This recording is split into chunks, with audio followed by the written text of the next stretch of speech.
Russell Wilson calls out his former head coach, Sean Payton, who is still the head coach of the Denver Broncos, for being classless, for basically dissing him in a press conference after the Denver Broncos beat the New York Giants.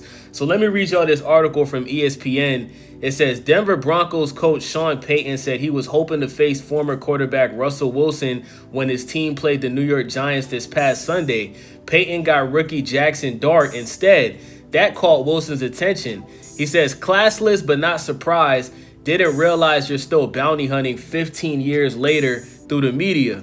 Followed by some laughing emojis and the hashtag Let's Ride, a catchphrase he used at the end of his news conference while a member of the Broncos from 2022 to 2023. Wilson was responding to comments made by Payton after Sunday's game, which the Broncos won a 33-32 with a thrilling fourth quarter comeback. Shout out to the Denver Broncos for coming back and winning that game, bro, because everybody knows they should have lost that game. So shout out to the Broncos. He says, I have a ton of respect for the Giants organization, Payton said. I spent 4 of my early years there coordinating a Super Bowl first game in the stadium before 9/11 closed with the Mara and Teach family. They found a little spark with that quarterback. I was talking to John Mara not too long ago, and I said we were hoping that change would have happened long after our game. The change Payton was referring to was the switch from Wilson to Dart as the starter. The comment seemed to strike a nerve with the usual reserved Wilson. Wilson responded with a bounty hunting dig at his former coach that was in reference to a scandal with Payton's New Orleans Saints team from 2009 to 2011, in which a Cash for Hits bounty program was run by former defensive coordinator Greg Williams.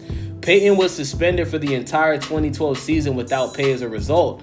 Dart became the starter for the Giants last month when Wilson was benched after 3 games. The change has sparked the once dormant New York offense. The rookie accounted for 4 touchdowns on Sunday, 3 passing, 1 rushing.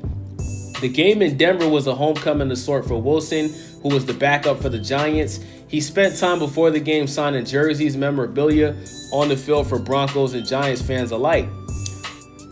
Who the fuck would want a Russell Wilson Broncos jersey, bro? That arguably was the worst, year of his career, bro. And it looks like the Giants is going to be even more worse. You know what I'm saying? So I don't know who in their right mind came to the game in a damn Russell Wilson jersey in 2025. That's nasty, bro. That's nasty. Wilson was traded by the Seattle Seahawks to the Broncos in 2022, but his time in Denver ended abruptly when he was benched by Payton in 2023 and eventually released in the 2024 offseason despite $85 million in dead money. The relationship between coach and quarterback had soared. It does not appear to have been repaired.